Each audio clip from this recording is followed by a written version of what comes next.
bringing you another fine podcast from Art Report Today. My name is Michael Delgado, and I'm on special assignment for ArtReportToday.com. My guest tonight is writer, critic, and educator Scarlet Cheng.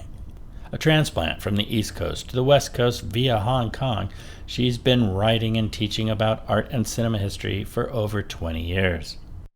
A contributor to the LA Times and the art newspaper, she's also a columnist for Artillery magazine here in LA.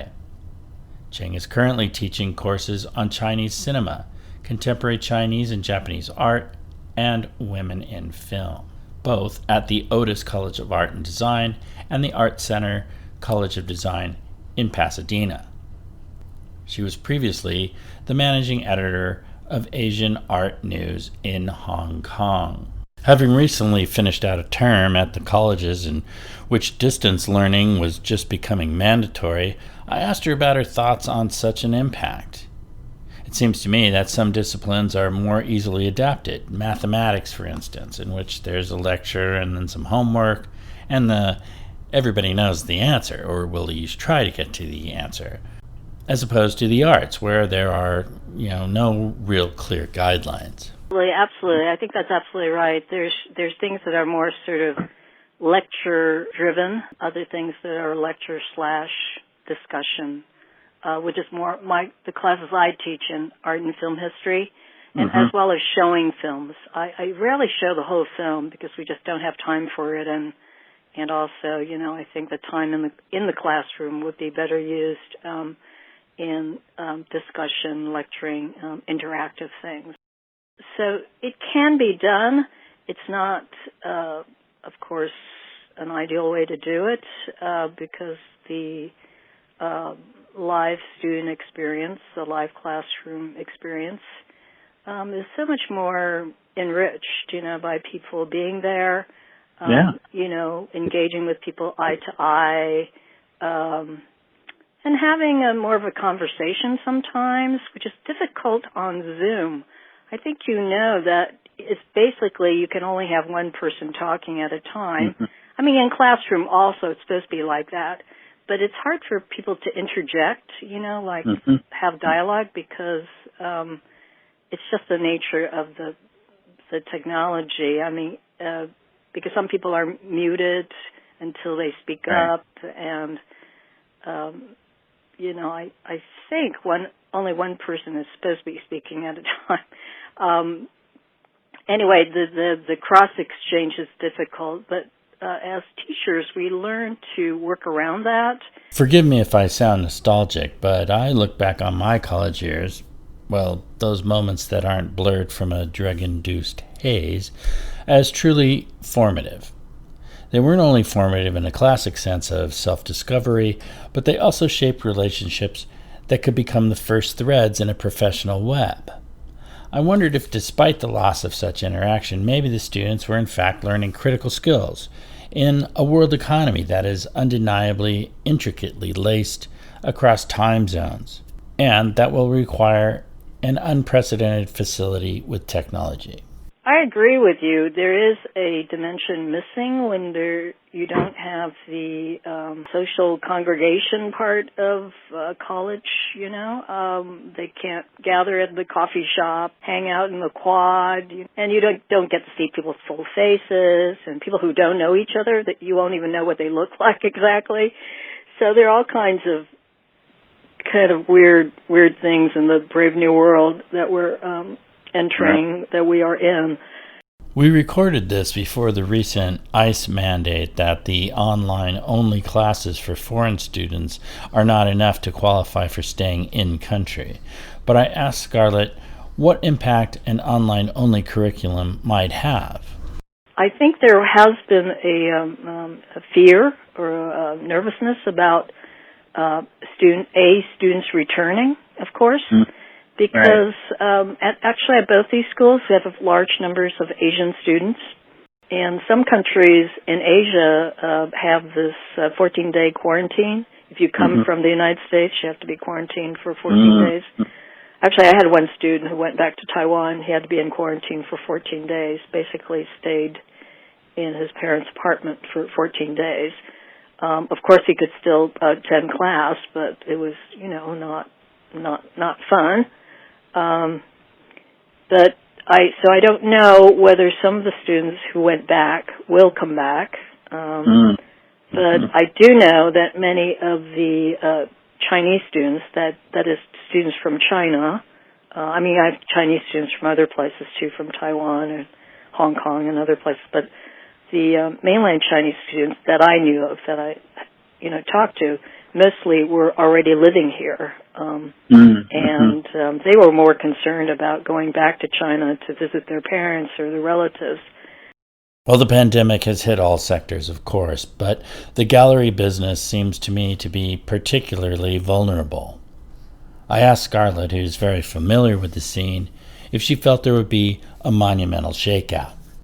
Well, definitely there will be a thinning out. We don't even know the scope of it yet because, they've sort of, the galleries had to close down when other things closed down, and some in the last sort of a month plus have opened up, and of course all are by appointment only now, but in this very quiet way, in this appointment only sort of way. Yeah. So maybe you don't call it open per se because they don't post, or they didn't at the time post regular hours. It makes sense. You don't have people just dropping in and checking it out, which is always a nice thing. But, if you got somebody who really wants to make an appointment, it's more likely to close a sale, I would think. Right. They're more motivated. If they make an appointment, they're more motivated to show up. Scarlet is taking advantage of the appointment-only viewing and is making the gallery rounds. I asked her if she spotted anyone of note. 3 artists have caught her eye. I've actually seen 3 wonderful shows. And, that's, Michael, I think, that's what makes what we do worthwhile. Because, I enjoy writing a lot. But I also enjoy looking, seeing, discovering. And well, there's nothing worse than writing about a show you don't like. Yeah. But, you don't see a lot. You have to see a lot to see, right. A handful of shows you like. And I was actually so pleasantly surprised that I found 3 shows. So one was Tom WUDL at LA Louver, long-time Los Angeles artist, exquisite works, paintings that come out of his Buddhist practice. Somewhat abstracted lotuses and diamonds, but they're exquisitely painted. And there's these tiny boxes that are here to the surface that are also painted. Anyway, it's an amazing work, and I think works rather. And I think really it's part of meditation. Buddhist imagery is about meditating on them and thinking about them and maybe going into another world, and I think he really does that in his own way. Another one, which I discovered at Gavlak, and actually one of the reasons I went back to 1700 South Santa Fe was to see this work of Alex Anderson again. Alex Anderson. He's a graduate of the ceramics program at UCLA, and he does these amazing sculpture that are little tableau using porcelain. Porcelain, as you probably know, is a very difficult material to work with. It's kaolin. It's a very white clay, and I guess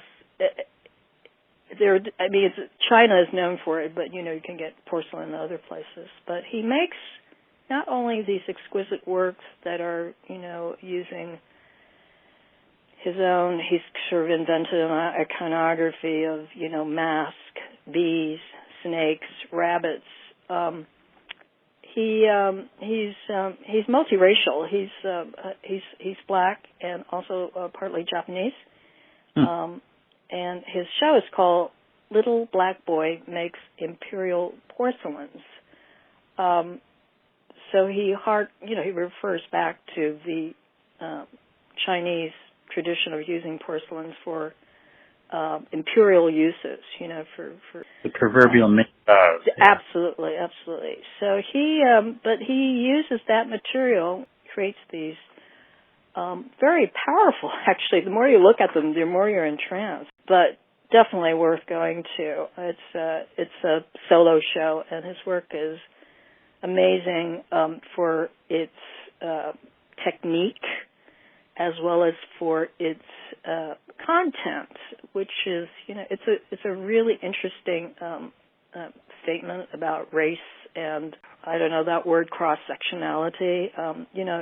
He comes from different points of view, and he's not afraid to express this sort of amalgam of experiences.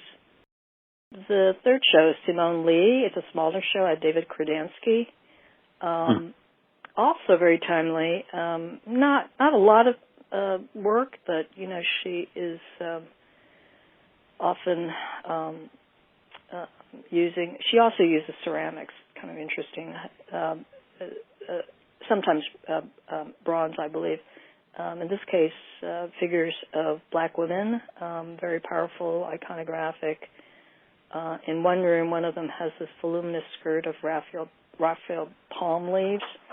Has incredible presence and beauty and dignity. That's just a beautiful show to see and experience quietly. So one of the events, it's sort of funny, you try to think of good things about this period of turmoil and isolation, is that you get to see these works in very, I met a friend there, and so just the two of us were touring the show at the time. So you get to see art in such, actually, rather ideal sort of ways. You don't have a lot of crowds, people talking in your ear. So I would say take advantage of it. Scarlet inspired me, and I hope you too, to make the effort for appointment viewing. That said, Scarlet is supportive of the inclusive effort to create a virtual space for the arts in LA, and she suggested checking out Gallery Platform LA and its attempt to bridge the current in-person gap. Our conversation turned on the note of traditional ways of doing things, and she wanted to give a shout out to Artillery, LA's longest-running art magazine, for whom she's a columnist. I think, as you know, Michael, I'm a columnist and regular contributor to Artillery Art Magazine. But anyway, it's the longest-running art magazine in LA. That's a popular magazine, not an academic journal. But I think there are so many issues involving art now, and art future. So I really would like to encourage listeners to support them however they can. Subscribe. You can actually subscribe to Artillery. I do write for some other publications, including the LA Times and the art newspaper. You can also read them online. So small independent publications like Artillery are having a really tough time right now. The big ones, which I just mentioned, are also struggling. Artillery Magazine is definitely worth checking out and certainly worth your subscription. So please check it out, artillerymag.com. I'm Michael Delgado for Art Report Today. Thanks for listening. This has been a production of Art Report Today. Find your inspiration in the arts every day at artreporttoday.com.